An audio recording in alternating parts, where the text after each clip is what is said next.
साथियों, ठीक ना। तो द मास्टर प्रकाश क्लासेज में आप सभी साथियों का स्वागत करते हैं, ठीक ना।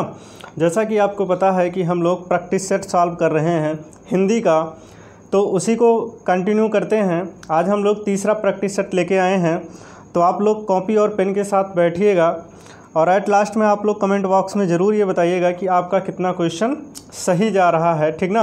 ऑल ओवर ये टोटल 100 क्वेश्चन हम लोग करने वाले हैं। चलिए, तो पहला क्वेश्चन आपके स्क्रीन पे दिखाई दे रहा होगा, ठीक ना, जिसमें कह रहा है कि एक पंक्ति दी गई है, ठीक ना, एक काव्य दिया गया है, ठीक ना, काव्य की पंक्ति है और बताना है कि इसके कवि कौन है। तो चलिए, कह रहा है कि अब लो नसानी अब न नस हो, किस काव्य पंक्ति, ठीक ना, किसकी काव्य पंक्ति है। तो आपको इसका राइट जो आंसर हो जाएगा, आपके सामने 4 विकल्प दिया गया है। पहला आपका सूरदास है, दूसरा तुलसी जी हैं, तीसरा रहीम है और चौथा जो है वो रसखान है। तो जो इसका राइट आंसर हो जाएगा वो आपका क्या हो जाएगा, बी, ठीक ना, तुलसी दास जी इसके क्या हो जाएंगे, राइट आंसर। चलिए, दूसरे क्वेश्चन का अगर हम लोग जिक्र करते हैं तो दूसरा क्वेश्चन आपके स्क्रीन पे दिखाई दे रहा होगा, ठीक ना। इसका जो आपसे कह रहा है कि ब्रजभाषा काव्य की बृहत्तरी में किससे सम्मिलित नहीं किया गया है। तो यहाँ से देखिएगा, ठीक ना, किसे सम्मिलित नहीं किया गया है। तो इसका जो राइट आंसर हो जाएगा वो ऑप्शन क्या हो जाएगा, डी, ठीक ना, रामचरित उपाध्याय इसका क्या होगा, राइट आंसर हो जाएगा। तीसरा नंबर क्वेश्चन अगर आप देखिएगा, तीसरे नंबर क्वेश्चन में कह रहा है गीत फरोश नाम से अपना प्रथम काव्य संग्रह, ठीक ना, किसने रचा था। तो इसका जो राइट आंसर हो जाएगा वो क्या हो जाएगा, भवानी प्रसाद मिश्र जी, ठीक ना, बी वाला इसका राइट आंसर। चलिए, चौथे क्वेश्चन पे आते हैं। चौथा क्वेश्चन आपका कुछ इस तरीके से है। चौथा क्वेश्चन हमसे ये कह रहा है, चार डग हमने भरा तो क्या किया। इसमें आपको बताना है कि ये किसकी पंक्ति है। तो जो चौथे का राइट आंसर हो जाएगा वो क्या हो जाएगा, हरिओस, ठीक ना, हरिऔसत जी इसके क्या हो जाएंगे, राइट आंसर हो जाएंगे। तो इसका जो राइट आंसर होगा क्या हो जाएगा, ए। चलिए, 5 नंबर क्वेश्चन में, ठीक ना, प्रताप नारायण मिश्र निम्नलिखित निबंधों में से, ठीक है, इनके द्वारा कौन सी निबंध लिखी गई है।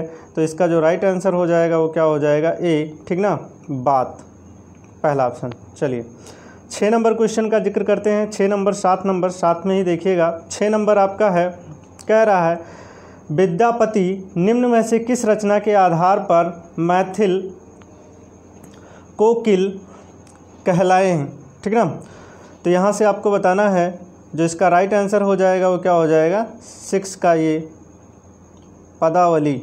7 नंबर क्वेश्चन कह रहा है कि मधुर और प्रेम शीर्षक निबंध के लेखक के बारे में आपको बताना है कि इसके रचनाकार कौन है। तो 7 का जो राइट आंसर हो जाएगा वो क्या हो जाएगा, डी, इसका जो राइट आंसर हो जाएगा वो क्या हो जाएगा, बंजारामन। चलिए, 8 नंबर क्वेश्चन का जिक्र करते हैं। 8 नंबर क्वेश्चन, भाषा निबंध मति मंजुल मात नोती किस कवि द्वारा रचित श्लोक दिया गया है, आपको बताना है, ठीक ना। 8 का जो राइट आंसर हो जाएगा वो क्या हो जाएगा, तुलसीदास जी के द्वारा, ठीक ना, मंजुली, ठीक ना, ये है। तो इसका राइट आंसर सी हो जाएगा। चलिए, 9 नंबर क्वेश्चन का जिक्र करते हैं। कह रहे हैं प्रसिद्ध समीक्षक रमेश कुंतल मेघ को उनकी किस कृति के लिए 2017 का साहित्य अकादमी पुरस्कार, ठीक ना, दिया गया। तो इसका जो राइट आंसर हो जाएगा वो क्या हो जाएगा, बी, साक्षी हैं सौंदर्य, ठीक ना, इसका क्या हो जाएगा, राइट आंसर बी हो जाएगा। चलिए, 10 नंबर क्वेश्चन और 11 नंबर, ठीक ना, आपके स्क्रीन पे है। इसका आपको बताना है लघुमानों की धारणा, ठीक ना, ये प्रवृत्त दिया गया है और यहाँ से आपको इसका कह रहे हैं कि किसकी प्रवृत्तिगत विशेषता है। तो इसका जो राइट आंसर हो जाएगा 10 का क्या हो जाएगा, ए हो जाएगा, नई कविता।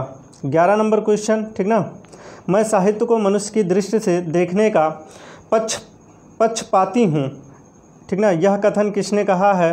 तो 11 का जो राइट आंसर हो जाएगा हजारी प्रसाद द्विवेदी जी, ठीक ना, इसके सही आंसर होगा। चलिए, 12 और 13 आपके स्क्रीन पे दिखाई दे रहा है। 12 नंबर कह रहा है समांतर कहानी के प्रवर्तक के बारे में, ठीक ना, प्रवर्तक के बारे में आपको बताना है। तो इसका जो राइट आंसर हो जाएगा वो क्या हो जाएगा, कमलेश्वर जी, ठीक ना, सी।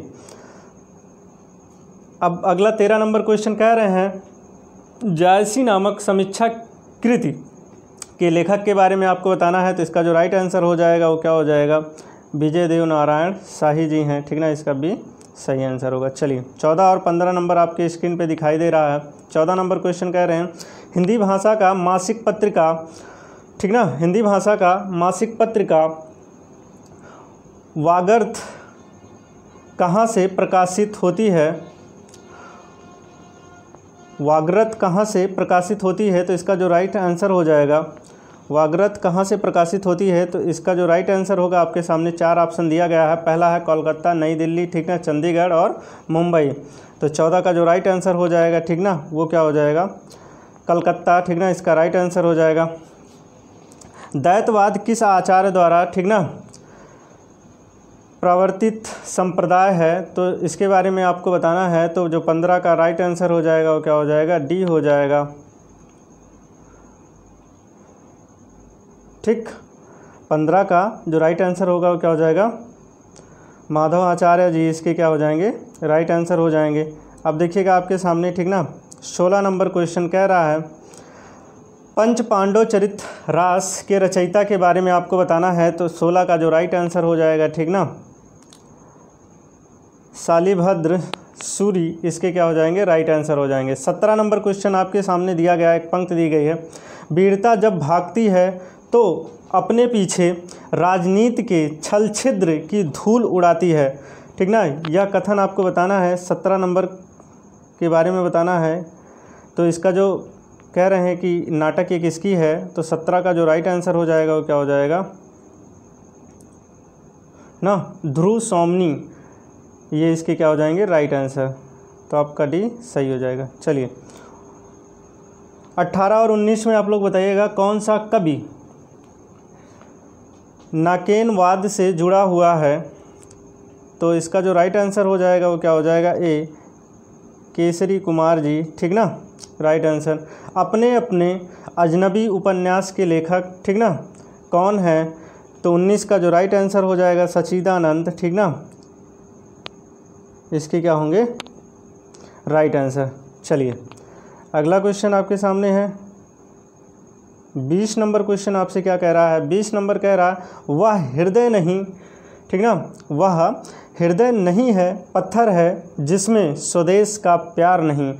तो गजब की पंक्ति है, आपको बताना है कि ये किसके द्वारा, ठीक ना, लिखा गया है। तो 20 का जो राइट आंसर हो जाएगा वो आपके सामने क्या हो जाएगा, मैथिली शरण गुप्त जी हैं, ठीक ना, जो इन्होंने कहा कि हृदय नहीं वो पत्थर है जिसमें स्वदेश का प्यार ना हो, ठीक ना, बहुत सही पंक्ति इन्होंने फरमाया है। चलिए साहब 21 नंबर का क्वेश्चन आपको बताना है, कह रहे हैं कौन सा कवि सतत इकार का है, ठीक ना। तो 21 का आपको राइट आंसर बताना है, सतसई कार, ये आपको बताने हैं कि ये किसका है। तो इसका जो राइट आंसर हो जाएगा वो 21 का आपका 4 ऑप्शन आपके सामने दिया गया है। तो वियोगी हरि जी, ठीक ना, सतसई कार हैं। चलिए 22 और 23 नंबर आप लोग बताइएगा, 22 और 23 कह रहे हैं किस कवि को एक भारतीय आत्मा उपन्यास से जाना जाता है, उपनाम से जाना जाता है, सॉरी, ठीक ना, भारतीय आत्मा, ठीक ना, उपनाम से जाना जाता है। तो जो 22 का राइट आंसर हो जाएगा वो क्या हो जाएगा, माखनलाल चतुर्वेदी जी को, ठीक ना, कवि का एक भारतीय आत्मा के नाम से जाना जाता है। चलिए 23 नंबर का आपको बताना है तीसरी सत्या उपन्यास के लेखक कौन है। तो इसका जो राइट आंसर हो जाएगा वो ये क्या हो जाएगा, गिरिराज किशोर जी, इसके सही आंसर होंगे। चलिए 24 और 25 आपके सामने हैं, इसमें आपको बताना है कि 24 नंबर, ठीक, पढ़िए ज़रा। हरिदास संप्रदाय को अन्य नाम से भी पुकारा जाता है। तो इसका जो राइट आंसर हो जाएगा वो आपको बताना है। 4 ऑप्शन आपके सामने हैं, खटाखट बताइए।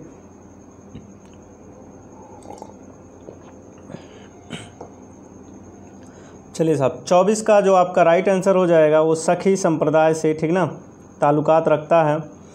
आपको बताने हैं हिंदी नवरत्न, ठीक ना, इसमें से आपको बताना है कि हिंदी नवरत्न एक आलोचनात्मक कृति है, तो ये रचनाकार इसके कौन हैं? तो 25 का जो राइट आंसर हो जाएगा वो मिश्र बंधु, ठीक ना, इसका राइट आंसर होगा। चलिए 26 और 27 क्वेश्चन आप लोग देखते हैं। 26 नंबर 27 कह रहे हैं, कलम का सिपाही हिंदी गद्य की किस विधा की रचना है? तो यहाँ से आपको बताना है 26 का जो राइट आंसर हो जाएगा मेरे भाई वो क्या हो जाएगी? जीवनी। बहुत सुंदर। कह रहे हैं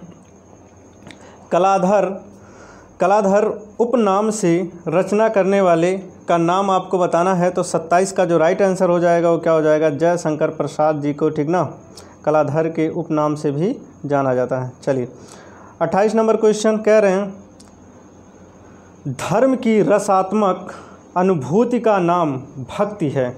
उपरोक्त कथन का आचार्य रामचंद्र शुक्ल की, ठीक ना, किस निबंध का अंश है? तो ये आपको बताना है। 28 का जो राइट आंसर हो जाएगा मानस की धर्म भूमि, ये इसका क्या होगा मेरे भाई? सही आंसर हो जाएगा। चलिए 29 और 30 नंबर आपको बताने हैं। कह रहे हैं भविष्यस्य कहाँ किसकी रचना है? ठीक ना, भविष्यत ये किसकी रचना है और इसको आपको बताना है। तो 29 का जो राइट आंसर हो जाएगा वो क्या हो जाएगा? धनपाल जी, इसका बिल्कुल सही आंसर। भारत दुर्दशा के रचनाकार कौन है? तो 30 का आपको बताना है। इसका जो राइट आंसर हो जाएगा वो क्या हो जाएगा? भारतेंद्र हरिश्चंद्र जी, ठीक ना, ये क्या होंगे? 30 के बिल्कुल सही आंसर। चलिए रीतबद्ध कवि देव हैं, तो 31 का जो राइट आंसर हो जाएगा वो रसवादी जी, ठीक ना, इसका सही आंसर होगा। गीत गोविंद के रचयिता कौन है? तो 32 का आपको बताना है, तो ये क्या हो जाएंगे? जयदेव जी, डी वाला ऑप्शन आपका बिल्कुल सही हो जाएगा। चलिए 33 नंबर आपको बताना है, निम्न में से एक कवि अष्टछाप नहीं है। आप क्वेश्चन को भी ध्यान दीजिएगा, यहाँ पे नहीं का जिक्र किया गया है, तो आपको बताना मेरे भाई 33 का क्या हो जाएगा? गोविंद दास जी, ठीक ना, इसका बिल्कुल राइट आंसर होगा। बाकी सब हैं अष्टछाप के। अगला क्वेश्चन 34 नंबर आपको बताना है, बिसल देव रासो की रचयिता कौन है? तो इसका जो राइट आंसर हो जाएगा 34 का सी हो जाएगा ना, नरपति जी, इसके क्या हो जाएंगे? Right answer. चलिए 35 नंबर आपको बताना है, कृत पताका के रचनाकार कौन है? तो 35 का जो राइट आंसर हो जाएगा मेरे भाई वो क्या हो जाएगा? ए हो जाएगा, विद्यापति जी, ठीक ना, राइट आंसर होगा। चलिए 34 आपको बताना है। कह रहा है निम्नलिखित में से विष्णु प्रभाकर लिखित यात्रा वृत्त कौन सा है? तो इसका जो राइट आंसर हो जाएगा 36 का वो कौन सा हो जाएगा? ज्योतिपुंज हिमालय, ये इसका क्या हो जाएगा? बी, बिल्कुल सही आंसर। चलिए 37 आपको बताना है। कह रहे हैं जयशंकर प्रसाद के किस नाटक में कार्नेलिया पात्र है? तो इसका जो राइट आंसर हो जाएगा वो क्या हो जाएगा? बी, बिल्कुल सही हो जाएगा, चंद्रगुप्त जी, ठीक ना, इसका राइट आंसर होगा। चलिए 38 का आपको बताना है, ग्रंथों में से कौन सा ग्रंथ रीतकालीन, ठीक ना, नहीं है? यहाँ पे नहीं का जिक्र किया है, तो इसका जो राइट आंसर हो जाएगा वो क्या हो जाएगा? सी होगा, हिमत्रंगिणी, ठीक ना, इसका राइट आंसर हो जाएगा। चलिए 39 आपको बताने हैं, ठीक ना, 39 में आपको बताना है कौन सा इसका सही हो जाएगा? प्रवासी के गीत रचनाकार आपको बताना है, तो इसका जो राइट आंसर हो जाएगा वो क्या हो जाएगा? नरेंद्र शर्मा जी हैं। चलिए आपको यहाँ पे कुछ क्वेश्चन को हम स्टार्ट कर दे रहे हैं। कह रहे हैं कि आपको सम्मिलित करना है और इसमें से बताना है कि प्रयोग करके कौन सा आपका सही आंसर है, ठीक ना, सही उत्तर आपको छांटने हैं। चलिए उत्तर भी आपको दिखा देते हैं। अब आपको सम्मिलित करना है, तो जो 40 का राइट आंसर हो जाएगा वो क्या हो जाएगा? जूही की कली, ठीक ना, आज्ञा, तो इसका जो राइट आंसर हो जाएगा वो आप मिलान करेंगे तो ये यहाँ पे आ जाएगा, निराला का है। नौका बिहार, ठीक ना, तो ये क्या हो जाएगा? सुमित्रानंद पंत जी की है। चलिए नदी के दीप, ये किसका हो जाएगा मेरे भाई? ये आपका क्या हो जाएगा? ए का हो जाएगा, आज्ञा का हो जाएगा। और यहाँ से आप देखिएगा पुष्प की अभिलाषा, तो ये क्या हो जाएगा? ठीक ना, माखनलाल चतुर्वेदी जी की है। तब यहाँ से आप मिला लीजिए, ये कौन सा है 4, तो मतलब कि पहला वाला जो ऑप्शन आपका है वो बिल्कुल सही है। इसका जो राइट आंसर हो जाएगा वो क्या हो जाएगा, ए। चलिए 41 आप लोग के सामने क्वेश्चन आ रहा है, 41 और 42 का सही आंसर दीजिएगा आप लोग, बताइए 41 का राइट आंसर क्या हो जाएगा।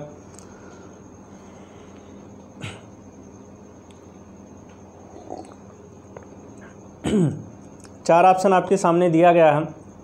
निबंध संग्रह के रचनाकार के बारे में आपको बताना है।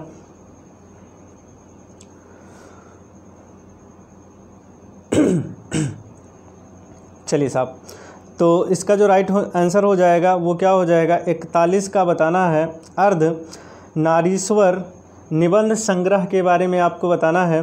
तो इसका 41 आपके सामने 4 विकल्प दिए गए हैं, इसमें से कौन सा आपका क्या सही आंसर हो जाएगा, तो इसका क्या हो जाएगा, बी। ठीक ना, बी वाला क्या हो जाएगा, सही हो जाएगा।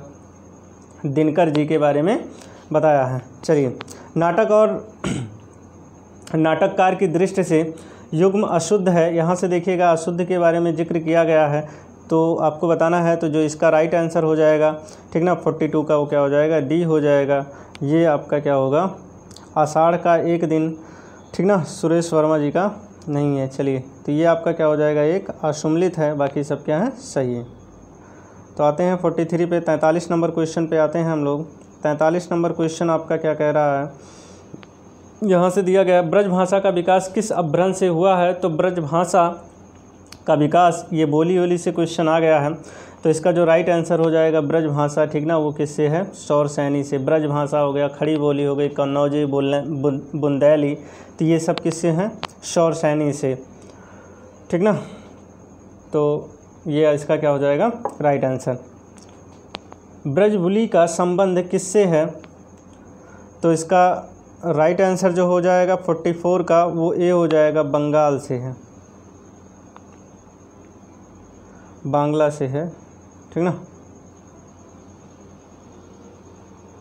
चलिए, अगला आंसर आपका, पश्चिमी हिंदी की सर्वाधिक प्रमुख बोली में से कौन सा है। तो पश्चिमी हिंदी के बारे में आपको बताना है। तो पश्चिमी हिंदी उधर खड़ी बोली, ब्रज, कन्नौजी, ये सारी बोलियां उधर ही बोली जाती हैं पश्चिमी के साइड में। तो उसमें से आपको प्रमुख बताना है, तो इसका जो राइट आंसर हो जाएगा वो क्या हो जाएगा, ए। कह रहे हैं कौरवी भाषा का उदय किससे हुआ है, तो इसका जो राइट आंसर हो जाएगा वो क्या हो जाएगा, पश्चिमी हिंदी से कौरवी भाषा का, ठीक ना, उदय हुआ है। चलिए, छत्तीसगढ़ी किस भाषा की बोली है। तो छत्तीसगढ़ी आप जानते हैं ये जो होता है पूर्वी हिंदी की बोली हो जाती है। छत्तीसगढ़ी, अवधी, ठीक ना, जो ये अवध का क्षेत्र है इसी में, ठीक ना, छत्तीसगढ़ी, अवधी, ठीक ना, बघेली भी इसी के अंतर्गत आती है। तो जो इसका राइट आंसर हो जाएगा वो मेरे भाई क्या हो जाएगा, डी, पूर्वी हिंदी। किस क्षेत्र की बोली को काशिका कहा गया है। तो इसका जो राइट आंसर हो जाएगा वो क्या हो जाएगा, सी हो जाएगा, वो वाराणसी, ठीक ना। यहाँ पे जो इसका राइट आंसर हो जाएगा वो क्या हो जाएगा, वाराणसी। चलिए, अब आपको बताना है 49 का आंसर आपको देना है। अंगिका किस राज्य की बोली है। तो इसका जो राइट आंसर हो जाएगा वो क्या हो जाएगा, बिहार, ठीक ना, बिहार, ठीक, इसका बिल्कुल सही आंसर होगा। चलिए, 50 नंबर क्वेश्चन का आपको बताना है कि 14 सितंबर 1949 को भारतीय संविधान सभा ने हिंदी भारत संघ की कौन सी भाषा का दर्जा दिया था। तो आप जानते हैं कि वो राजभाषा का दर्जा था। तो यहाँ पे जो इसका राइट आंसर हो जाएगा वो 50 का ए हो जाएगा। और 14 सितंबर, ठीक ना, को हिंदी दिवस के रूप में भी मनाया जाता है। चलिए, 51 आपको बताना है। 50 क्वेश्चन आपका सॉल्व कर चुके हैं हम लोग। आप लोग नंबरिंग करते चलिएगा, ठीक ना। अगला क्वेश्चन कह रहा है कि संविधान की किस धारा के अंतर्गत, ठीक ना, राजभाषा घोषित की गई है। तो इसमें आपको देखना है, क्योंकि इसमें धारा का खंड भी यहाँ पे डिनोट कर दिया गया है। तो इसका जो राइट आंसर हो जाएगा वो 343, ठीक ना, धारा है, अनुच्छेद। 52 नंबर क्वेश्चन आपके सामने है। 52 और 53 का आंसर बताइएगा। देवनागरी लिपि का सर्वप्रथम प्रयोग किस राज्य में, ठीक ना, हुआ माना जाता है। तो 52 का जो राइट आंसर हो जाएगा मेरे भाई वो क्या हो जाएगा, गुजरात में देवनागरी को, ठीक ना, फिर कह रहे हैं 53 नंबर आप लोग बताइएगा, राम ध्यान मंजरी के रचयिता कौन हैं? ठीक ना, तो इसका जो राइट आंसर हो जाएगा वो आपके सामने दिया गया है, 4 विकल्प दिए गए हैं। तो स्वामी अग्रदास जी, ठीक ना, इसके रचयिता हैं। चलिए आपको 54 नंबर बताना है, खंड का राम नरेश त्रिपाठी का नहीं है। तो यहाँ से आपको राम नरेश त्रिपाठी जी का नहीं है, वो आपको बताना है। तो इसका जो राइट आंसर हो जाएगा, ठीक ना, वो क्या होगा? डी, नहुस। चलिए 55 का बताना है, बालकृष्ण भट्ट द्वारा रचित उपन्यास के बारे में आपको बताना है। तो 55 का जो राइट आंसर हो जाएगा वो क्या हो जाएगा? 100 अनाज एक 100 अजान एक सुजान, ठीक ना मेरे भाई। हाँ, तो इसका राइट आंसर। चलिए 56 नंबर और 57 नंबर आपके सामने दिख रहा है, इसका आपको बताना है, अपनी खबर किस लेखक की आत्मकथा है? तो इसके बारे में आपको बताना है। तो 56 का जो राइट हो जाएगा वो पांडे जी, ठीक ना, ये इसके राइट आंसर। कौन सा अतुल का समानार्थी नहीं है? तो यहाँ पे आपको, ठीक ना, अतुल का समानार्थी मेरे भाई नहीं है, वो आपको बताना है। तो अनल आपको पता है, समानार्थी मतलब पर्यायवाची के बारे में बताना है आपको। चलिए 58 का आपको बताना है, कौन सा शब्द अनेकार्थी है? तो अनेकार्थी जिसके अनेक अर्थ हों। तो 58 का जो राइट आंसर हो जाएगा वो अंबर। चलिए अब यहाँ से देखिएगा 59 के बारे में आपको बताना है। हाँ, एक पंक्ति दी गई है और इसके बारे में आपको बताना है। चलिए हम पढ़ दे रहे हैं। कह रहे हैं, कुलन में, केली में, कछरान में, कुंजन में, कैरीन में, कलित, कलीन, किलकंत, काव्य पंक्ति में कौन सा अलंकार है? तो यार यहाँ से देखिएगा, ठीक ना, पूरा पढ़ने की ज़रूरत नहीं है। देखिए का, ठीक ना, और किसी एक ही वर्ण की पुनरावृत्ति होती है तो आप जानते हैं वो कौन सा अलंकार होता है, वो अनुप्रास, ठीक ना। यमक में अर्थ अलग अलग होता है तो आप लोग कन्फ्यूज ना होइएगा। श्लेष में आप कह सकते हैं कि अर्थ उसके क्या होते हैं? चिपके होते हैं। और रूपक आप जानते हैं कि अभेद समानता बताई जाती है उपमेय में उपमान की। चलिए सृष्टि में आपको बताना है इसमें कौन सा अलंकार है, ठीक ना। तो अब यहाँ से देख लीजिएगा, पढ़ने की ज़रूरत नहीं, माँ आ रहा, ठीक ना। तो ये भी आपका कौन सा होगा? अनुप्रास। किसी एक वर्ण की, ठीक ना, लगातार पुनरावृत्ति होती है तो वो क्या होता है? और यमक आप जानते हैं कि अर्थ अलग अलग होता है। रूपक में अभेद या समानता बताई जाती है। उपमा आपको पता है कि इसमें हम लोग क्या करते हैं? संभावना का जिक्र करते हैं, ठीक ना। चलिए साहब, तो 61 का आपको बताना है कि कौन आपका सही होगा। तो 61 में शुद्ध वर्तनी के बारे में आपको बताना है, कौन सी शुद्ध वर्तनी होगी। तो 61 का क्या हो जाएगा? ए आपका क्या होगा? अंधिकार, यही आपका क्या होगा? सही हो जाएगा। मात्रा वगैरह ध्यान से आप लोग देख लीजिएगा। 62 के बारे में आपको बताना है, कली कुटिल जीव निस्तार हित वाल्मीकि तुलसी भयो ना। तो इसका आपको बताना है कि कथन किसके द्वारा यह लिखा गया है। तो इसका जो राइट आंसर हो जाएगा वो बी, नाभादास, ठीक ना, इसका राइट आंसर। चलिए यहाँ से देखिएगा, आपके सामने है 63, खेती ना किसान को, भिखारी को ना भीख, वाली बनिक को ना बनीज, ना चाकार को चाकारी, ना चाकार को चाकारी। इस पंक्ति तुलसीदास की कृत संबद्ध है। तो इसमें आपको बताना है कि 63 का जो राइट आंसर हो जाएगा वो क्या हो जाएगा मेरे भाई? इसका जो राइट आंसर होगा वो आपके सामने भी ऑप्शन सही हो जाएगा, कवितावली। चलिए इसके बारे में आपको बताना है। 64 के बारे में आपका आंसर क्या होने वाला है? तो कह रहे हैं जहांगीर जस चंद्रिका रचना किसकी है? तो इसके बारे में आपको बताना है। 64 का जो राइट आंसर हो जाएगा केशवदास जी हैं। चलिए 65 के बारे में आप लोग बताइए, वर्तनी अशुद्ध शब्द के बारे में आपको बताना है। तो यहाँ से देखिएगा, जो आपका अशुद्ध है उसके बारे में आपको बताना है। तो यहाँ पे क्या हो जाएगा? प्रमाणिक नहीं, प्रामाणिक होता है। तो ये कुछ इस तरीके से, ठीक ना। और आगे, तो यहाँ पे जो डी है उसकी वर्तनी क्या हो जाएगी, गलत हो जाएगी। संज्ञा के भेद, अगला क्वेश्चन 66 नंबर आपको बताना है कि संज्ञा के भेद नहीं है। तो यहाँ से आप जानते हैं कि संज्ञा का जो भेद होता है वो यहाँ पे आपका क्या व्यक्तिवाचक भी होता है, जातिवाचक होता है, ठीक ना, भाववाचक होता है, लेकिन यहाँ पे निजवाचक, ठीक ना, ये सर्वनाम में आते हैं। चलिए, तो 66 का जो आपका आंसर हो जाएगा वो सी। चलिए 67 के बारे में, कौन सा अव्ययी भाव समास नहीं है, तो अव्ययी भाव समास यहाँ से देखिएगा डी आपका क्या हो जाएगा, ये नहीं है। क्यों? क्योंकि यहाँ पे हलंत लगा है, तो ये आप कह सकते हैं आपका क्या है, द्वंद्व समास के अंतर्गत आएगा। बाकी सब में प्रत्यय लगा है। पानी का वचन आपको बताना है, ये कौन सा वचन है, एक वचन है, दो वचन है, ठीक ना, तो आपको बताना है ये क्या है। तो इसका जो राइट आंसर होगा ये सदा क्या हो जाता है, एक वचन में लिया जाता है। और जितने भी जल, तेल, पेट्रोल, ये सब ठीक ना एक ही वचन के अंतर्गत आते हैं। चलिए 69 में बताना है कौन सा विशेषण है, तो इसमें आपको विशेषण बताना है। जो विशेषण किसे कहते हैं, जो विशेष की विशेषता बताता है, ठीक ना। तो 69 का जो राइट आंसर हो जाएगा चमकीला, वह बहुत चमक रहा है, ठीक ना, पत्थर बहुत चमक रहा है या चमकीला है। चलिए 70 के बारे में आपको बताना है। यहाँ से कह रहे हैं कि स्वर संधि का उदाहरण नहीं है, तो स्वर संधि का उदाहरण इसमें से आपको बताना है कि नहीं है, तो आपका क्या हो जाएगा, सॉरी यार, स्वर संधि का उदाहरण है, तो इसका जो राइट आंसर होगा वो क्या हो जाएगा, ए हो जाएगा। बाकी यहाँ से देखिएगा ये विसर्ग का हो जाएगा, इसका आप संधि विच्छेद करेंगे और ये क्या हो जाएगा, किम प्लस चित हो जाएगा, ठीक ना, तत् प्लस ये आपका क्या हो जाएगा, ये भी आपका व्यंजन के अंतर्गत आ जाएगा, ठीक ना। तो यही आपका ए वाला जो है बाकी, ठीक ना, ये डी आपका विसर्ग और ये चीज़ें दोनों व्यंजन संधि के अंतर्गत आएंगे।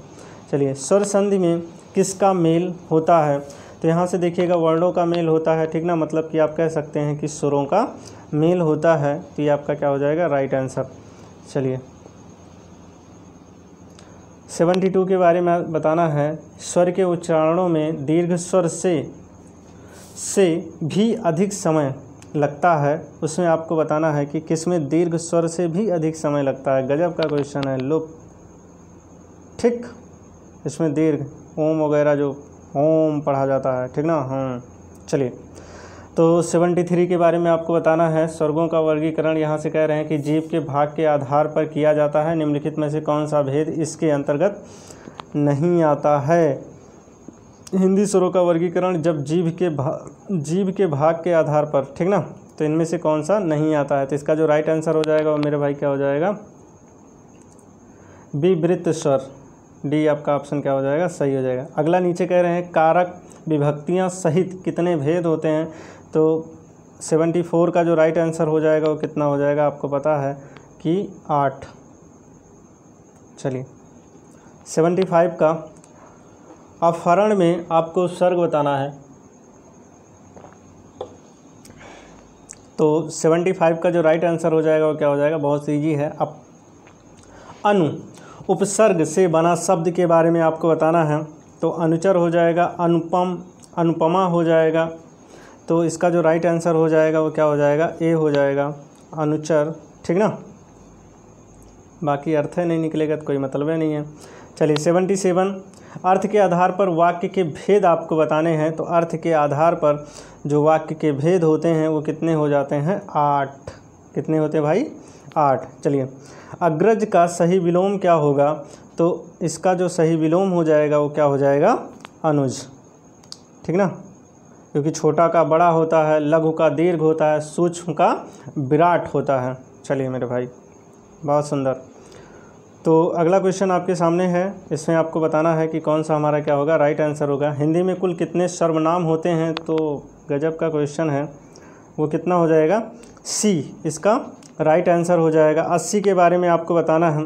अनुरूप में कौन सा समास है, तो अनुरूप में कौन सा समास है, तो अनु को अलग कर दीजिए, रूप को अलग कर दीजिए, अनु एक आपका प्रत्यय है, तो वो क्या हो जाएगा, अव्ययी भाव समास। चलिए 81 में आपको बताना है कि कौन सा हमारा क्या होगा, राइट आंसर हो जाएगा। कर्म के आधार पर क्रिया के कितने भेद होते हैं, तो कर्म के आधार पर क्रिया के जो भेदों की संख्या होती है वो क्या हो जाती है, 2, कर्मक और सकर्मक। ना मेरे भाई। चलिए, आकर्मक और साकर्मक। चलिए, इसमें आपको बताना है, ठीक ना, प्रतिपादक किया गया है विभाव, अनुभाव, व्यभिचारी भाव, संयोग, ये ठीक ना कह रहे हैं कि ये किसके द्वारा है। तो आप जानते हैं कि ये रस के बारे में बता रहे हैं। तो इसके जो रचयिता हैं, ठीक ना, रस के उत्पत्तिकार को जो माना जाता है वो कौन है? भरत मुनि जी हैं, ठीक ना। विभाव, अनुभाव, ठीक ना, व्यभिचारी भाव, ये सारी चीज़ें, ठीक ना, ये किसने बताया था? भरत मुनि जी। और इनके अकॉर्डिंग जो रसों की संख्या होती है वो 8 होती है, जबकि कुल रसों की संख्या 11 होती है। हिंदी में रसों की संख्या 9 होती है, ठीक ना। लेकिन इनके अनुसार, ठीक ना, भरत मुनि जी के अनुसार रसों की संख्या कितनी होती है? 8 होती है। चलिए, कौन सा पद विकृत नहीं होता, ठीक ना। तो यहाँ से आपको बताना है कि कौन सा पद मतलब परिवर्तित नहीं कर सकते हैं। तो 83 का जो राइट आंसर होगा, अव्ययी भाव कह सकते हैं, अव्यय कह सकते हैं, निपात कह सकते हैं, अभिकारी शब्द भी इसी को कहा जाता है। चलिए, 84 का बताना है कौन सा तत्भव शब्द है। तो तत्भव के बारे में आपको बताना है, जो संस्कृत का परिवर्तित रूप होता है, ठीक ना, जो दिनचर्या में हम लोग प्रयोग करते हैं, उसके बारे में आपको बताना है। तो इसका जो राइट आंसर हो जाएगा वो क्या हो जाएगा? अमीय। अमीय का अगर आप तत्सम जानना चाहेंगे तो अमृत। चलिए, 85 का संस्कृत भाषा से हिंदी में बिना परिवर्तित प्रयुक्त होने वाला शब्द क्या कहलाता है। तो अब यहाँ से देखिएगा, संस्कृत भाषा में बिना हिंदी में परिवर्तित हुए, तो आप सीधा सीधा कहते हैं नहीं, क्योंकि ये किसका प्रयोग किया जा रहा था। यहाँ पे क्या हो जाएगा? आपका तत्सम हो जाएगा, ठीक ना। परिवर्तित रूप होता तद्भव हो जाता। चलिए, इसके बारे में आपको बताना है कि कौन सा शब्द पुल्लिंग है, ठीक ना। तो यहाँ से 86 का जो राइट आंसर हो जाएगा वो सोमवार। जितने दिन वगैरह होते हैं ये सब क्या होते हैं? पुल्लिंग। कौन सा शब्द असुर का पर्यायवाची नहीं है। तो यहाँ से आपको पर्यायवाची नहीं है, तो इसके बारे में आपको बताना है। तो 87 का क्या हो जाएगा? धूमकेतु। ये नहीं है, बाकी सब क्या हैं? चलिए, छंद से संबंधित गणों की सही संख्या बतानी है। तो गणों की जो सही संख्या होती है मेरे भाई वो कितना हो जाता है? 8 हो जाता है, ठीक ना। अब बात आती है गण किसे कहते हैं? 3 वर्णों के समूह को, ठीक ना, हम लोग क्या कह देते हैं? गण कहते हैं। इसका एक सूत्र भी होता है, या माता राजभान सलगा। तो ये इसका क्या होता है? शॉर्ट ट्रिक होता है। और इसमें जो, ठीक ना, इसका राइट आंसर होगा वो सी। चलिए, 89 के बारे में आपको बताना है। राम आम खाता है वाच्य का कौन सा रूप है। तो इसका जो राइट आंसर हो जाएगा वो क्या हो जाएगा? कृतवाच्य, क्योंकि सीधा कर्म पे प्रभाव पड़ रहा है ना, तो इसलिए आपका क्या हो जाएगा? कृतवाच्य। सीधा कर्ता पे, सीधा कर्ता पे प्रभाव पड़ रहा है, तो इसलिए कृतवाच्य। कौन सा शब्द पुल्लिंग है। तो इसमें आपको बताना है 90 का जो राइट आंसर हो जाएगा वो सभा, ठीक, पुल्लिंग है। चलिए, 91 के बारे में आपको बताना है, ठीक ना। 91 के बारे में आपको बताना है कि इसका जो राइट आंसर हो जाएगा वो क्या हो जाएगा? क्रिया के उस रूपांतरण को क्या कहते हैं जिससे उसके कार्य व्यापार के समय और उसकी पूर्ण अथवा अपूर्ण अवस्था का बोध हो, उसे क्या कहते हैं मेरे भाई? काल कहते हैं। सीधा सीधा क्यों नहीं बताते? काल कहते हैं, ठीक। अगला क्वेश्चन, अगला क्वेश्चन आपका 92 है। कह रहे हैं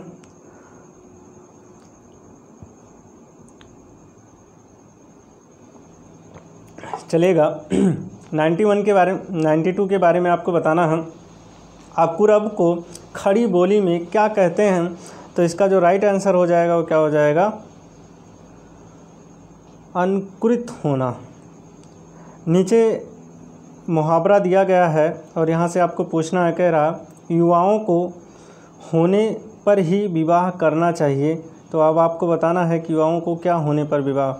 अपने पैरों पर दौड़ने योग्य, तो 5 साल का रहा था तब दौड़े लागत है।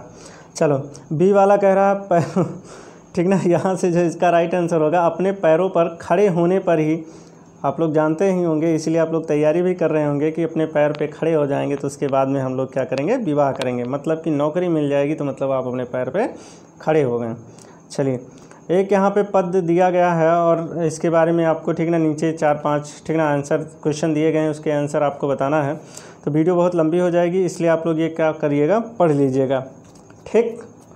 और उसके अकॉर्डिंग हम आंसर करवा दे रहे हैं आपका। कह रहे हैं माना आज मशीनी युग में समय बहुत महंगा है, ठीक ना। तो यहाँ से देखिएगा, अब आ जाइए 94 का जो राइट आंसर हो जाएगा मेरे भाई, ठीक ना, 94 का वो क्या हो जाएगा, बी, व्यक्ति के समय के साथ बंध गया, ठीक। चलिए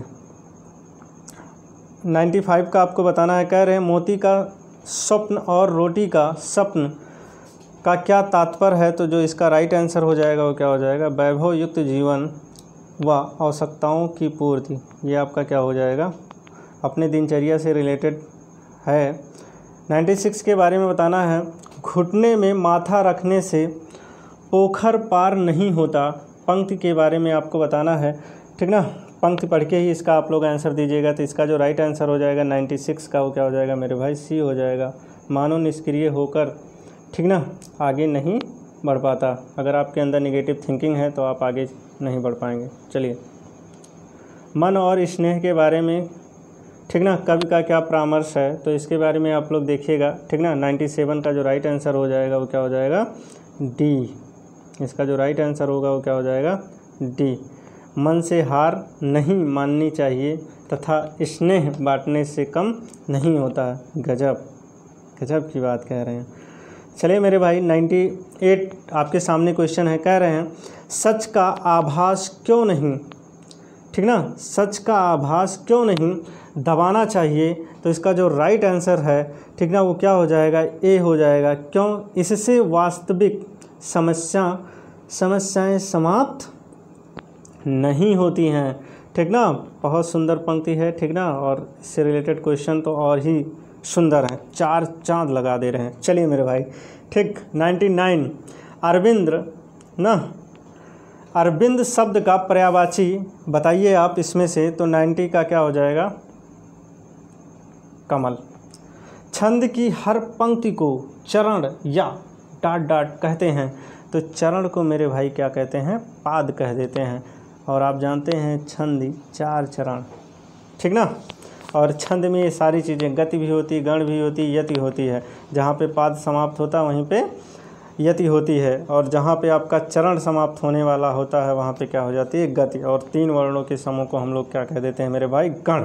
तो आई होप, ठीक ना, आप लोगों ने प्रैक्टिस सेट हिंदी का ये तीसरा था और हम लोगों ने कितना क्वेश्चन किया, 100 क्वेश्चन कंप्लीट कर चुके हैं।